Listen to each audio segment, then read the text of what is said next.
Hello বন্ধুরা, এটি একটি বাংলাদেশি জাতের বেগুন। এটা হাইব্রিড জাতের বেগুন।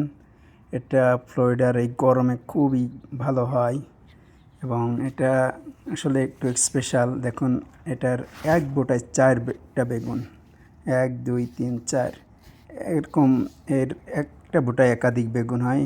একটা গাছে প্রচুর ফলন হয় এবং এটা খেতে খুবই ভালো। কোনো সার টার কিছুই দেওয়া লাগে না, তো মাটি একটু ভালো লাগে। এটা আমাকে পেনসিলভেনিয়ার এক ফ্রেন্ড কিছু বীজ গিফট করছিলেন, সেখান থেকে আমি কিছু চারা তৈরি করছি। সামারে ভালো হয় ফ্লোরিডায় এবং সারা বছর থেকে এই গাছ 3-4 বছরেও মরবে না। ফ্লোরিডায় একবার যদি এটা লাগাতে পারেন তা আসলে সারা বছরেরই খাবার হয়ে যাবে। বেগুন আসলে ভালোই লাগবে। এটা আমি খুবই পছন্দ করি এই বেগুনটা।